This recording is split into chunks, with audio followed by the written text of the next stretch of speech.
Bien, bonjour à toutes et à tous. Je suis vraiment ravi d'être avec vous à nouveau ce matin. Ça fait plusieurs Paris Air Forum que j'ai l'honneur de co-animer avec mes camarades journalistes de la tribune. Et on est vraiment ravis d'avoir cette table ronde de cette fin de matinée on n'avait pas anticipé qu'elle se déroulerait dans une telle actualité, puisque ce matin même, comme vous le savez, le président de la République a annoncé le fameux plan de décarbonation de la filière aérienne. Il était à l'usine de Safran. Donc je pense que si vous avez lu et la Tribune ou les autres bons journaux, vous avez déjà pas mal d'informations sur ce qui a été annoncé, mais on va en parler. Et évidemment, c'est l'occasion d'entendre les acteurs du transport aérien, les acteurs, et c'est nouveau au Paris Air Forum, et on en est ravis, du transport maritime, mais pas que, parce que évidemment, CMA CGM aujourd'hui est un grand groupe qui est dans l'ensemble des secteurs du transport, y compris avec des relations avec Air France.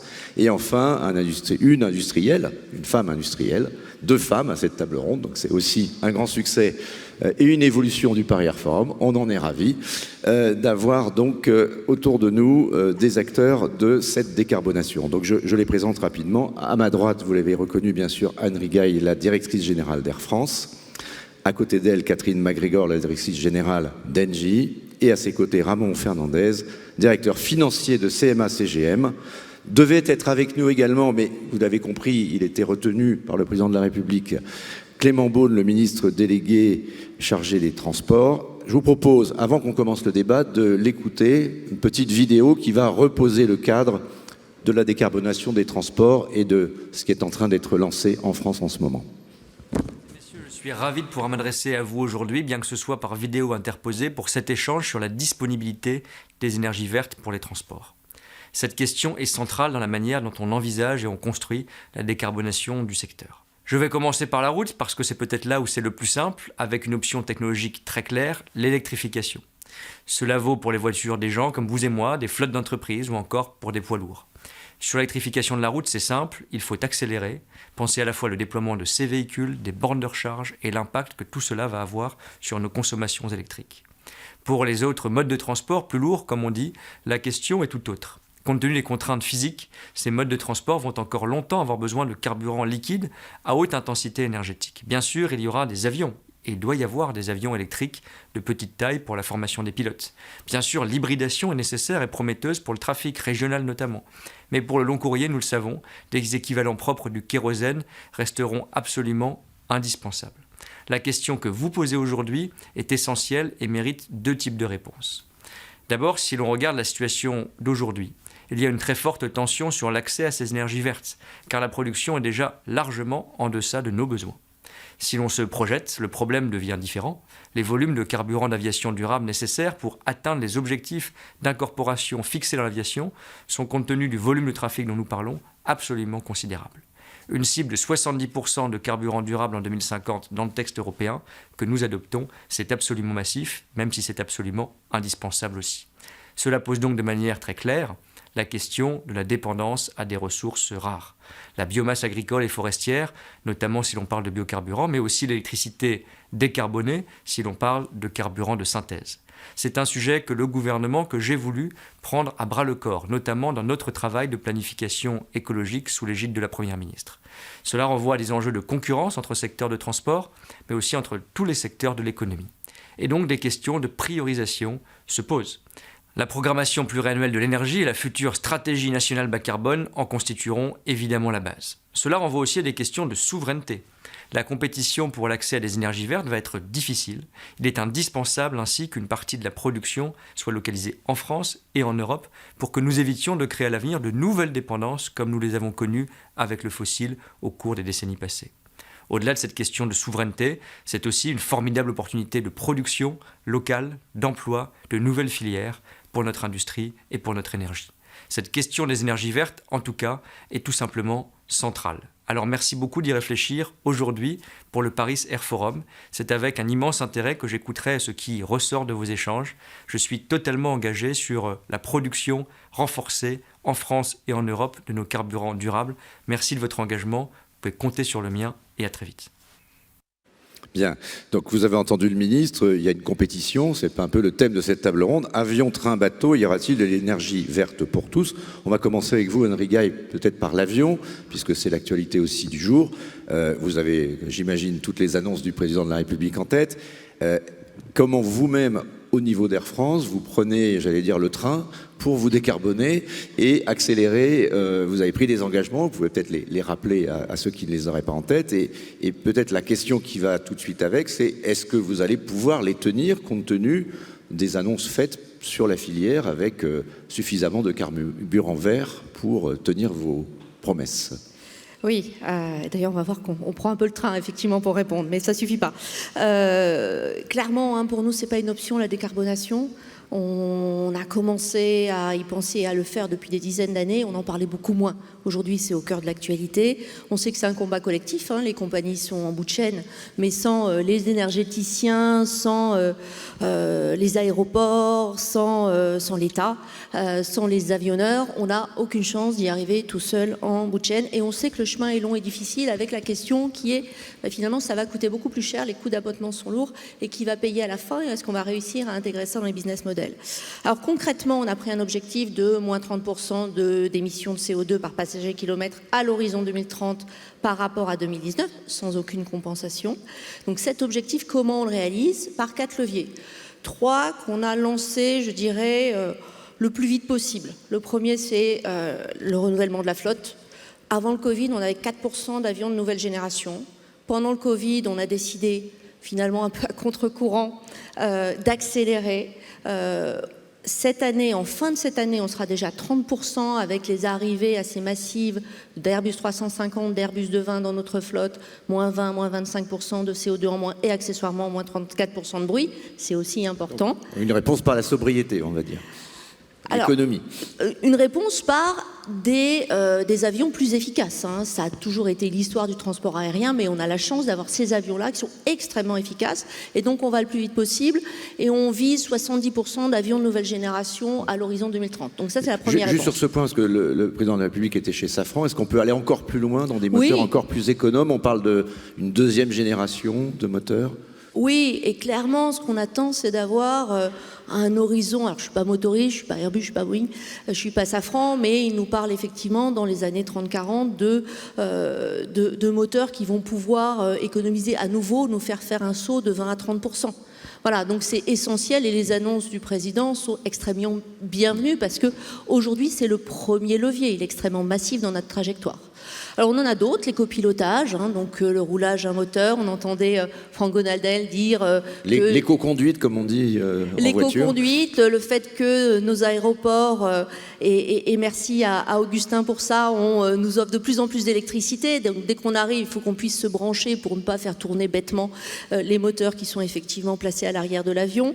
Nos pilotes qui ont des trajectoires optimisées, je crois qu'on respecte 80% des procédures les plus efficaces. Et donc, on est plutôt en avance là-dessus et on essaie de développer au maximum ça. Le train, donc on prend effectivement un peu plus le train. On travaille avec la SNCF depuis 3 ans à rendre plus facile les trajets train plus avion, plus digitaux, également les parcours physiques. Donc, ça ne sera pas en un claquement de doigts, mais c'est extrêmement important. Et tous ces leviers-là, quand on regarde finalement dans un secteur en croissance, même si notre croissance est beaucoup plus modérée en Europe et en France sur des marchés matures, ils permettent simplement de stabiliser les émissions de CO2. Et donc, ce dont on a besoin terriblement pour réussir à les réduire et atteindre ces objectifs de moins 30% à l'horizon 2030, c'est de carburant durable. Alors, pas de n'importe quel carburant durable, les carburants durables qui sont autorisés par l'Europe, donc qui ne sont pas en compétition avec l'alimentation humaine et animale, qui répondent aux meilleures certifications, qui décarbonent au moins de 75% sur le cycle de vie. Et donc notre enjeu, c'est effectivement de trouver ces carburants durables. On a commencé à en mettre. L'an dernier, on s'est aperçu qu'on avait consommé à France KLM 17% des carburants durables au niveau mondial. Un peu étonné puisqu'on représente que 3% des carburants mondiaux. Oui, ça nous a fait plaisir puisqu'on s'est dit quand on dit qu'on est pionnier, ça veut dire quelque chose. Vous avez pris des engagements plus importants que ceux des autres. Ça veut dire très clairement, les mandats français et européens nous incitent à aller plus vite que dans d'autres parties du monde et c'est extrêmement vertueux. Et d'ailleurs, certains nous copient. À l'échelle 2030, on peut te redonner les chiffres, donc c'est 1% cette année, 2% en 2025 d'incorporation. 6% en 2030, et vous dites que ça serait 10%. Alors moi je dis pas ça.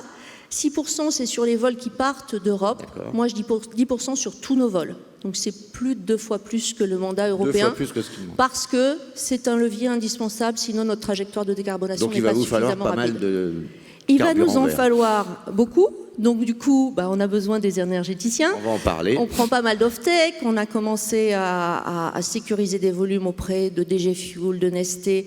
On a un MOU avec Total Energy. On travaille avec les équipes de Catherine. On travaille avec Energy. On travaille avec EDF. Donc c'est vraiment c'est notre quotidien. Nos acheteurs sont de sécuriser vos approvisionnements. De sécuriser nos approvisionnements. On a pris l'objectif de 10% de carburant durable à 2030. On a sécurisé à peu près un tiers aujourd'hui.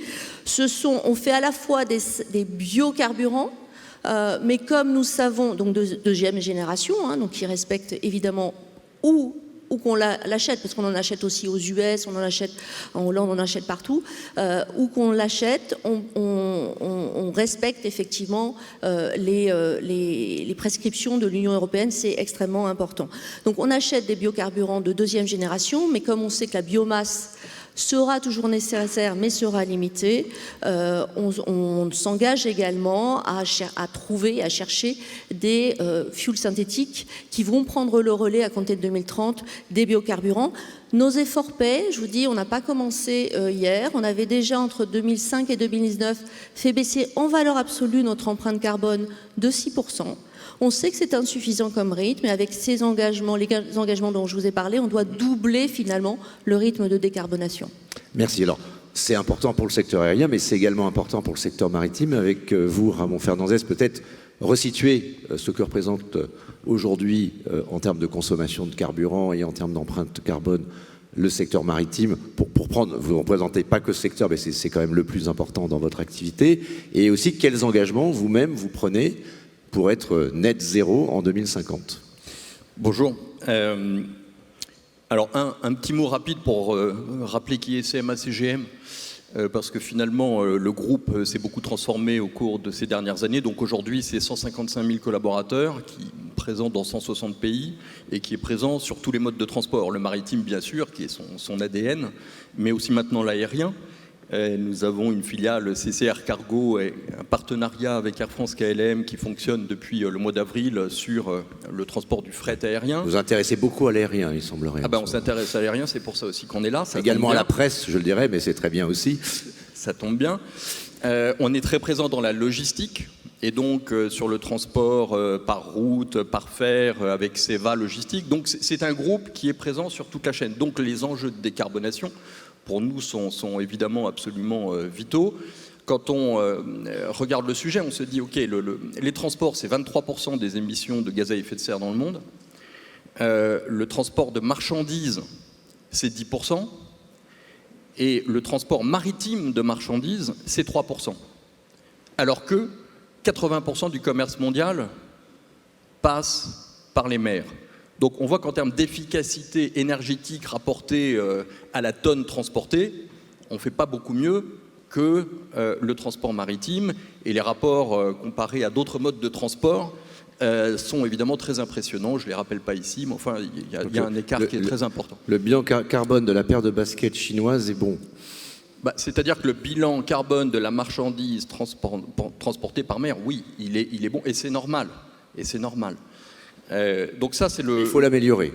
Et bien sûr, il faut l'améliorer. C'est pour ça que le groupe a pris un engagement qui est le net zéro carbone en 2050. Et en fait, 2050, ça a l'air très loin, mais ça commence évidemment hier et encore plus aujourd'hui. Donc, le groupe mobilise des moyens très importants, notamment pour investir sur tout ce qui permettra d'aller vers cet objectif. Sur les 18 derniers mois, par exemple, on a mobilisé 14 milliards d'investissements sous différentes formes pour aller dans cette direction. Donc c'est un effort extrêmement important. Et pour aller dans cette direction... Oui, est-ce qu'on pourrait expliquer quel type de carburant, quel type d'évolution ça veut dire? Parce que vous allez vers le GNL, peut-être vers le bio-GNL, vers le méthane, vers le biométhane. Quelles sont les solutions finalement que vous avez à votre disposition? Alors la première solution, en fait, c'est de moderniser nos actifs. C'est-à-dire que, et ça passe par des choses qui peuvent paraître apparemment assez simples, on met un déflecteur devant à la proue d'un navire, on réduit de 4% la consommation de carburant. Donc on a équipé un porte-container, par exemple le Marco Polo, d'un déflecteur. Donc on expérimente. Ça, c'est une illustration. On gère des entrepôts, on a 800 entrepôts. On équipe de panneaux photovoltaïques. Ça va être 1,8 million de mètres carrés de panneaux photovoltaïques. Et sur les terminaux portuaires et dans l'ensemble de nos activités, on a 1000 camions électriques. Enfin, voilà, c'est une démarche qui consiste à se dire, OK, on a des actifs, comment peuvent-ils être plus économes en carbone de manière systématique? Et puis, dans le même ordre d'idées, on investit sur des actifs innovants. Par exemple, nous sommes actionnaires et partenaires d'un projet qui s'appelle Neoline. Donc ça, c'est la propulsion vélique. Donc c'est un voilier qui fait... c'est un cargo à voile, c'est un cargo à voile qui fait presque 140 mètres de long. C'est un ro-ro, comme on dit, c'est-à-dire qu'on roule pour entrer, on roule pour sortir. Donc on peut mettre toutes sortes de marchandises. Et il va traverser l'Atlantique, ce bateau, en 2025. Et il y a un autre projet auquel on va participer d'ailleurs également, qui se lance sur la propulsion vélique. C'est une solution. On est partenaire d'un projet qui s'appelle Energy Observer et qui, lui, est déjà en fonctionnement, qui est propulsé à l'hydrogène. Donc, première série des innovations. De leviers, les innovations, l'utilisation des actifs. Sur le gros de la flotte, vous n'allez pas pouvoir la transformer du jour au lendemain. Eh bien, justement, merci de cette question, Philippe Babi. Donc, le gros de la flotte, comment on fait? Bon, il y a l'efficacité opérationnelle. Sur l'aérien, je n'ai pas parlé des futurs avions, les A350, qui sont beaucoup plus économes que nos 777 actuels, 20% de gains, Anne le disait, je crois. Mais on a des fleet centers pour gérer nos bateaux qui permettent d'optimiser les routes maritimes en fonction de la météo, en fonction de plein de sujets. Optimiser la vitesse, parce qu'en fonction de la vitesse, on consomme évidemment pas du tout le même carburant. Donc il y a toute une série d'initiatives et de partenariats, également avec des startups. Il y a Vivatech aussi en ce moment, j'y vais tout à l'heure. On soutient des startups qui participent à ces projets de décarbonation. Donc là, vous avez encore toute une série de sujets. Puis après, bien sûr, il y a tout ce qui est diversification des carburants et l'innovation dans ces domaines.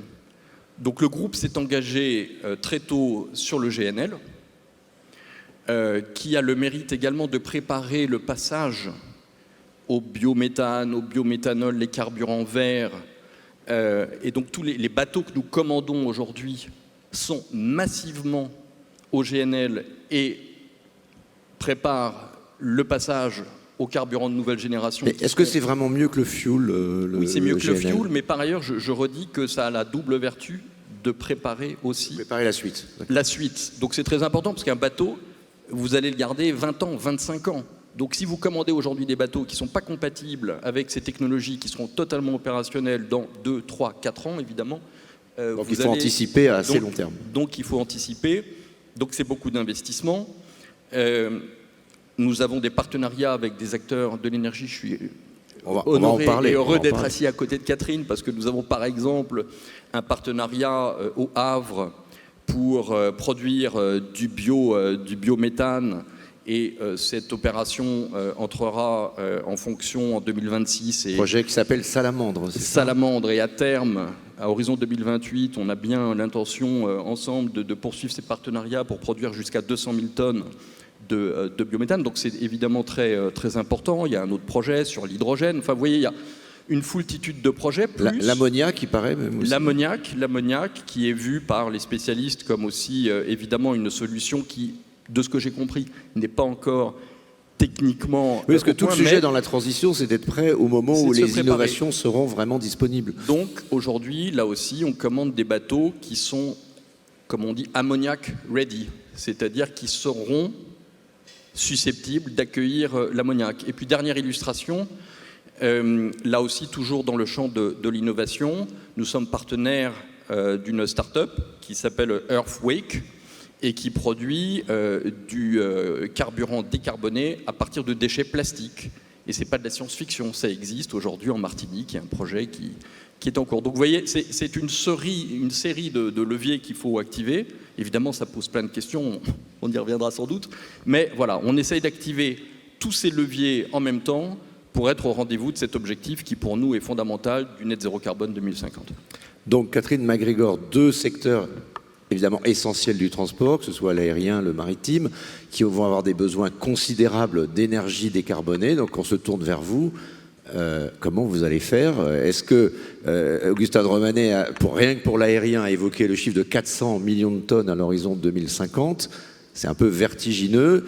Et j'allais dire, et là on va en faire parler peut-être nos deux intervenants, est-ce qu'il y en aura pour tout le monde ou est-ce qu'il ne va pas y avoir à un moment un problème de croissance simplement physique de nos deux activités représentées ici? Donc bonjour à tous, et puis c'est bien notre responsabilité de nous assurer qu'il y en aura bien pour tout le monde. En fait, peut-être que je vais faire une référence au scénario de décarbonation qu'on a présenté en début de semaine et qui essaye vraiment de définir quelle est la trajectoire optimum de décarbonation, c'est-à-dire d'arriver à être net zéro à l'horizon 2050 en Europe et d'intégrer des contraintes qui sont des contraintes d'industriels, des contraintes de pragmatisme autour du coût et également de la robustesse du système énergétique que nous sommes en train de développer. C'est très important parce qu'on voit bien que l'année dernière nous a rappelé que quand on est un petit peu sous tension en ce qui concerne notre système énergétique, les impacts sont d'abord très rapides et puis absolument délétères pour un ensemble de constituants, donc les citoyens et évidemment les industries. Donc c'est vraiment ces trois critères qu'on a essayé de modeler et d'intégrer dans nos scénarios. Et donc ce qu'on montre, c'est que d'abord, oui c'est possible. Oui c'est possible, ça c'est important. C'est quand même le message le plus important et à mon avis un message positif. Et bien sûr en tant qu'industriel, c'est quand même important d'avoir des messages positifs. On sait le faire, mais ça va pas être simple et ça va coûter cher, on va en parler. Il faut quand même se relever les manches et il y a effectivement beaucoup de choses à faire et en particulier d'actionner l'ensemble des leviers de décarbonation. Il n'y a pas une solution qui va être la solution idoine, donc il faut vraiment développer un mix énergétique qui va être finalement assez équilibré, dans lequel chaque technologie va avoir sa place. Une électrification massive, ça c'est sûr. Nous, on estime en Europe qu'à l'horizon 2050, la production d'électricité à partir d'énergies renouvelables doit être multipliée par 6. Donc c'est vraiment significatif. Donc ça veut dire qu'il faut installer énormément d'éoliennes, énormément de panneaux solaires, et puis pour les pays qui en font le choix, bien sûr, investir et démarrer des nouveaux réacteurs nucléaires, comme c'est le cas, par exemple, en France. Donc, développement d'une électrification massive, à laquelle il faut, bien sûr, développer un complément, puisqu'on voit bien que les énergies renouvelables, il y a des sujets d'intermittence, donc il faut des compléments qui sont ces fameux actifs de flexibilité, et donc ça peut être des centrales à gaz décarboné, mais également des objets tels que les batteries qui vont venir compléter ces énergies renouvelables. Enfin, on voit bien que quels que soient les scénarios qu'on regarde, quand on commence à se dire on veut limiter le coût additionnel de la transition, il faut effectivement développer ces molécules vertes et donc garder dans le système un gaz, des molécules qui doivent être elles aussi et très rapidement décarbonées avec un ensemble de solutions bien sûr qu'on a évoquées. Et enfin, le dernier levier qui est très important, vous l'avez tous évoqué dans vos applications industrielles respectives, c'est bien sûr la sobriété, l'efficacité énergétique, puisque pour 2050, il va quand même falloir baisser la demande en énergie de 34%. Donc en fait, on a un sujet de transformation du système énergétique tel qu'on le connaît aujourd'hui, mais également, bien sûr, d'efficacité énergétique, et c'est extrêmement, extrêmement important. Et donc, une fois qu'on a fait tout ça, nous, notre scénario montre qu'effectivement, on va pouvoir décarboner la mobilité lourde notamment, avec donc ces deux axes, qui, si je simplifie un peu, il y a l'axe bio et puis l'axe de synthèse. L'axe bio, c'est vraiment utiliser au maximum l'ensemble des déchets, donc biomasse y compris, mais ça peut être des déchets de toutes sortes. Donc une espèce d'économie circulaire, un processus assez vertueux pour produire des biocarburants. Et donc effectivement, c'est ce qu'on va faire avec CMA-CGM, si tout va bien, au Havre, avec ce fameux projet Salamandre, où on va produire du biométhane. Et là, en l'occurrence, il sera produit à travers le processus qui s'appelle la pyrogazéification des déchets. Et donc, on produira du biométhane pour aller alimenter l'activité maritime que Ramon vient d'évoquer. Et puis, à côté, et là, on est plutôt sur l'aérien, on est en train également de développer au Havre un projet dont l'objectif est de produire le e-kérosène. Et donc là, c'est la deuxième catégorie de ces molécules. Ce sont des carburants de synthèse qui vont être synthétisés à partir de quoi? à partir d'hydrogène renouvelable, donc hydrogène bas carbone à partir du nucléaire, souvent en France, mais également à partir d'énergie renouvelable, donc de l'éolien et du solaire, et puis du CO2. Et donc ça c'est important parce qu'on oublie aussi le CO2. Le CO2, il va falloir l'utiliser, le valoriser avec tout un débat, parce qu'on aime bien les débats quand on parle de transition énergétique, c'est quel type de CO2, puisque évidemment, si vous avez du CO2 biogénique, c'est-à-dire qui est déjà existant, et par exemple c'est le cas dans les déchets, vous avez effectivement une molécule de synthèse qui est vraiment vertueuse, alors que si vous avez du CO2, par exemple d'origine industrielle, la molécule de synthèse ne remplira pas ce critère potentiellement, et donc on va avoir des vrais sujets intéressants de régulation. Et donc dans le cas de l'exemple que je viens de citer, ce qui est assez formidable, c'est que le carburant de synthèse que nous produirons, si tout va bien, pour Anne et également pour Ramon, utilisera le CO2 qui est émis dans le process salamandre de la production de biométhane. Donc là, on a vraiment... C'est une économie circulaire du CO2. Quoi, exactement, avec donc des applications, et donc apporter toujours notre pierre à cet édifice de décarbonation pour les usages qui vont avoir besoin de ces molécules vertes. Bien, mais merci à tous les trois. Bon, vous constatez que finalement jusqu'ici tout va bien, tout va en apparence bien. Il y a quand même quelques points, et là c'est le journaliste économique qui reprend un peu dessus, c'est que l'équation économique en revanche reste quand même complexe. Alors on peut prendre, on n'a pas un temps infini, mais peut-être pour essayer de l'expliquer à la fois pour Air France, pour CMA CGM, c'est quel impact tout ça va avoir sur le prix de mon billet d'avion, sur la rentabilité d'Air France. Je crois que déjà aujourd'hui, je commence avec Air France, c'est 100 millions de surcoût et 1% d'incorporation. Donc si les prix restaient ce qu'ils sont, donc vous pouvez les rappeler, je les connais, mais vous allez les rappeler mieux que moi, Anne Rigail, les prix notamment comparés entre la France et les États-Unis, vous avez un petit problème. C'est-à-dire que si vous passez à 10%, si je multiplie par 10, ça fait 1 milliard à l'horizon 2030. Je connais un peu les comptes d'Air France, moins bien que Fabrice Lisinski ou Léo Barnier chez moi, mais ça ne va pas le faire. C'est exactement ça. C'est bien l'enjeu. Il y a un enjeu de volume. Très clairement, il ne faut pas l'oublier, puisque jusqu'à présent, on a beaucoup parlé de l'enjeu de volume. Et on a la chance, Catherine l'a dit, d'être dans un pays où on a du nucléaire, où on a aussi de l'agriculture pour les biocarburants. Et donc, on a, je pense, un vrai enjeu de souveraineté. Et nous, on est vraiment ravis que les annonces de ce matin montrent la volonté de la France, effectivement, d'avancer sur cette filière qui démarre finalement. Mais on a aussi un enjeu de comment on intègre ça dans le modèle économique. Donc, quelques chiffres. Le carburant, c'est 20-30% des coûts d'une compagnie aérienne. Combien coûte le carburant durable? Cette année, 1%, c'est 100 millions d'euros, qu'on va rajouter aux 100 millions d'euros d'ETS. Avant, les ETS, c'était rien du tout. Maintenant, ça commence à peser fortement.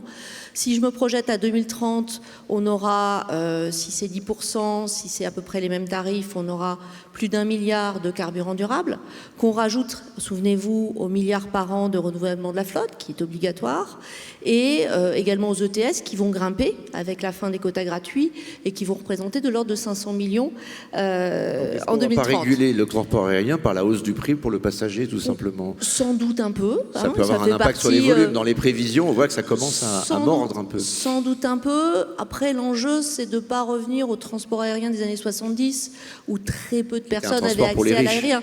Parce que moi, j'entends parler de transport pour les riches. Quand on regarde le nombre de personnes qui prennent l'avion en France, c'est pas un transport pour les riches, c'est quand même relativement démocratisé. Donc, et quand j'entends également, finalement, il suffit... Non, mais c'est quand même les riches qui prennent le plus souvent l'avion. Je reprends là, parce que mes enfants me grondent, donc sinon, si je le dis pas. Aussi, on va faire plaisir à vos enfants. Mais très clairement, l'ambition n'est pas de revenir aux années 70 et d'avoir des surcoûts qui restent relativement abordables.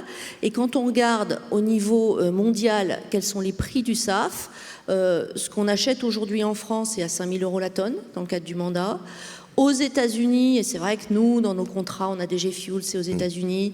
On va en Hollande, parce qu'il est subventionné également en Hollande. On a un prix moyen à 3 500 € dans le monde, et on peut trouver du 2 000 € la tonne aux États-Unis. Alors, les e-fuels, évidemment, il y a beaucoup d'investissements, ce sera plus cher, on en est très conscient. Mais est-ce que si les volumes augmentaient la demande, parce qu'un des sujets c'était l'offre et la demande, si peut-être Catherine MacGregor peut mieux répondre à cette question. L'enjeu c'est ça. Si on vous en achète plus, Catherine MacGregor, vous allez pouvoir en faire pour moins cher. L'effet d'échelle, évidemment, est très important. Hein. C'est pour ça, d'ailleurs, qu'on fait tous ces projets en collaboration. Il faut avoir de la prévisibilité sur la demande. Pour le plus possible d'avoir des signaux de demande, parce que sinon, on a le fameux poulet l'œuf. Donc, c'est très important. C'est pour ça qu'on fait ce type de collaboration avec nos clients, pour avoir le plus possible des signaux de demande et puis essayer de travailler avec eux, effectivement, l'économie. À quel coût Est-ce que vous pensez, comme le dit Anne Rigail, que c'est le cas aux États-Unis, le chaînon manquant dans le plan français, voire européen, c'est qu'il va falloir subventionner nos carburants propres pour permettre la naissance de cette filière? Surtout au début, ça va être important parce qu'effectivement, il faut laisser émerger cette filière, lui donner sa chance de passer à l'échelle. L'innovation, ça a été dit tout à l'heure, hein, on a beaucoup de mal à en fait anticiper l'impact de l'innovation. Mais quand vous regardez ce qui s'est passé sur l'éolien et le solaire, les coûts ont été divisés par plus que 2 en très très peu de temps, et on voit encore et on projette encore des baisses de coûts sur les renouvelables, sur les technologies.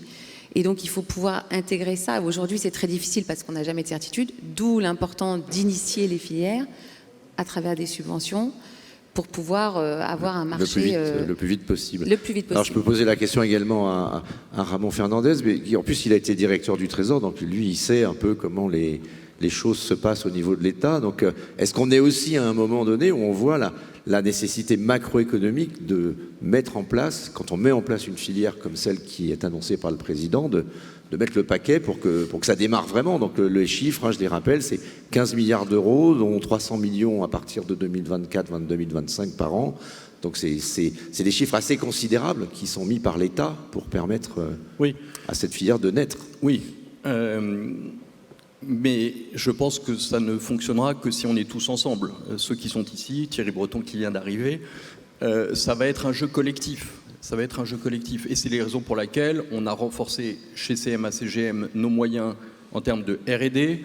C'est la raison pour laquelle on a mobilisé un fonds énergie doté d'1,5 milliard justement pour participer à certains des projets que j'évoquais tout à l'heure, les propulsions véliques, l'hydrogène, l'ammoniac demain, le biométhane. Donc chacun doit prendre sa part.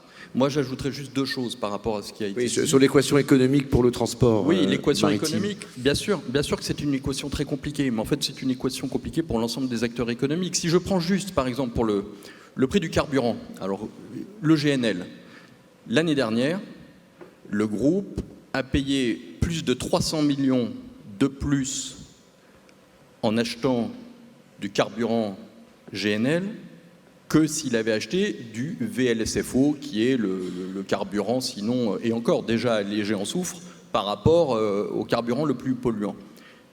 300 millions de surcoût pour un groupe comme CMA-CGM, vous pourriez vous dire « Ah, mais par rapport au profit dégagé en 2022, finalement, qu'est-ce que c'est ?» Ne pas oublier qu'en régime de croisière, en réalité, un groupe comme CMA-CGM, dans le shipping, dégage un bénéfice annuel de l'ordre de 500 millions d'euros. Et en fait, le shipping, contrairement à ce que peut-être aujourd'hui les gens pensent, historiquement ne couvre pas ou quasiment pas le coût de son capital. Donc on voit, par cet exemple, que c'est un coût qu'il va falloir assumer. Et moi, je pense qu'une des questions qui est posée, c'est aussi de savoir comment on répartit la prise en charge de ce coût. Est-ce que nos clients, par exemple, sont prêts à payer un peu plus cher pour transporter leurs marchandises d'un bout à l'autre? That is the question. Alors aujourd'hui, on connaît la réponse. Et d'ailleurs, elle est ce que vous comprenez de ce que je suis en train de vous dire. Par exemple, il y a un de nos concurrents qui a lancé un programme qui s'appelle... Soyez plus précis, monsieur le directeur financier. ShipGreen, par exemple, un de nos concurrents que je ne citerai pas, on ne va pas faire de la publicité pour les concurrents, même s'ils sont formidables. ShipGreen, il y a un mois, le patron de ce grand armateur disait tout récemment, vraiment tout récemment, que ça ne rencontrait pas un succès gigantesque. Mais pourquoi? Parce que c'est un marché de commodité en réalité. On n'est pas prêt à payer notre paire de baskets chinoise 1 centime de plus. On transporte 20 millions de conteneurs par an. On a une part de marché mondiale qui est à peu près de 13%. C'est un marché qui est très fragmenté, qui est très concurrentiel. Très faible marge. Très faible marge. Dans les périodes de temps ordinaires, et nous sommes revenus aujourd'hui aux tarifs de 2019. Sauf période extraordinaire. Oui, mais ça y est, c'est fini. Donc, il va falloir réfléchir aussi à la manière dont ce coût supplémentaire qu'il faut bien assumer. Sinon... Donc, qui va payer pour la décarbonation de vos 2 secteurs? Ça reste quand même aujourd'hui un point qui n'est pas clair dans l'équation. Il y a un mot, alors encore c'est mes enfants, désolé, hein, je les mets beaucoup à l'honneur, mais on a tous des Greta Thunberg à la maison, paraît-il. Ils disent il va falloir moins voyager, puis vous avez monsieur Jean Covici qui dit il va falloir plafonner le nombre de voyages sur une vie humaine. Pour prendre le cas de Ramon Fernandez et des transports, il va falloir qu'on consomme moins peut-être de produits inutiles fabriqués. Donc, est-ce qu'il y a aussi un sujet de responsabilisation du secteur? J'ai employé le mot de sobriété tout à l'heure, pas autant à propos, mais là, il est quand même aujourd'hui dans l'équation où elle n'y est pas. Cette question, cette notion de, moi, je crois que en gros, de freiner la croissance. Les comportements des clients changent déjà très vite. Et on l'accompagne. On l'a vu sur le réseau domestique. On a restructuré notre réseau domestique, on a divisé par 2 les capacités. Malgré ça, on voit que depuis l'automne dernier, les comportements ont changé violemment. Sur une ligne comme Paris-Marseille, avant on avait 27 fréquences quand on a créé la navette Orly-Marseille. Aujourd'hui, on a ajusté à 7 fréquences. Parce que dans les têtes, quand on peut prendre le train en dessous de 4 heures, quand on peut faire de la visio, effectivement, ça a changé. Mais je reviens juste une seconde sur est-ce que le consommateur est prêt à payer ? Je crois que le consommateur aérien, il est prêt à payer quelques euros de plus. Au vu des réservations de cet été, il semblerait que oui, en tout cas. Oui, et on a dit en toute transparence que nous coûtait le carburant durable et nos clients ont reçu le message très positivement. Sauf qu'on est dans un secteur qui est mondial et que quand on se projette à 2030 sur un billet de type Nice-Singapour, le surcoût en carburant durable en classe éco, il serait de l'ordre de 110 €. Et là, on peut avoir certains de nos clients qui préféreront partir par Turkish via Istanbul, parce que là, le surcoût, il sera de l'ordre de 0, un tout petit peu plus de 0. Donc, on a un vrai enjeu de ne pas raisonner aux bornes de l'Hexagone ni aux bornes de l'Europe. Peut-être pour terminer ce débat, j'ai un tout petit peu dépassé le temps et on va accueillir le commissaire européen Thierry Breton avec grand plaisir dans une seconde. Peut-être terminer avec vous, Catherine MacGregor, sur l'équation économique en une petite minute, mais il manque un acteur autour de cette table ronde. C'est le patron d'EDF, puisque pour faire tous ces carburants formidables décarbonés, il va falloir beaucoup d'électricité. J'ai lu une étude, je ne sais pas si elle est fiable, donc je ne la cite pas forcément nommément, mais qui dit que pour produire tous les carburants verts, tous les SAF dont aura besoin l'aviation, il va falloir 15 EPR. Et on va aussi avoir besoin d'électricité pour la route, on n'en a pas spécialement parlé, on l'a un peu évoqué tout à l'heure. C'est-à-dire la compétition dans les modes de transport rend difficile la prévision de ce dont on va avoir besoin comme énergie décarbonée. Oui, c'est un peu ce que je disais au début, hein, c'est-à-dire qu'il faut absolument augmenter massivement les moyens de production décarbonée en Europe. Encore une fois, la France a fait le choix de développer selon les scénarios, 6-7 paires d'EPR. Mais ça va demander également un déploiement et un développement massif dans les renouvelables, en France également. Hein. À l'horizon 2050, en France, nos scénarios, on est à peu près à 60-65% de production d'électricité à partir des énergies renouvelables. Donc, ce n'est pas juste le nucléaire, et c'est vrai que Luc Rémont a effectivement une belle feuille de route devant lui, mais également sur les renouvelables. Et donc, oui, le message, c'est qu'on va investir massivement dans l'électricité bas carbone en France, en Europe. C'est très important et ça va aider la plupart de ces secteurs, y compris les secteurs maritimes et l'aviation. Et moi, j'espère qu'on va pouvoir continuer à prendre l'avion. Je pense que c'est très important par rapport aussi à cette responsabilité de garder un monde ouvert et connecté. Je pense que c'est très important pour la paix dans le monde. Hein. Donc, je suis plutôt très motivée pour apporter ma pierre et trouver des solutions pour pouvoir décarboner l'aviation et puis, bien sûr, le transport maritime. Eh bien, ça sera le mot de la fin. Donc, on peut peut-être prendre presque date pour l'an prochain. On a eu Patrick Pouyanné l'an dernier pour parler de carburant vert. On a Catherine MacGregor cette année. On va avoir peut-être les trois avec Luc Rémont l'an prochain. Je fais cette proposition aux représentants du Paris Air Forum. En tout cas, je serais ravi de le faire. Merci à tous les trois. Merci pour ce débat qui fut passionnant.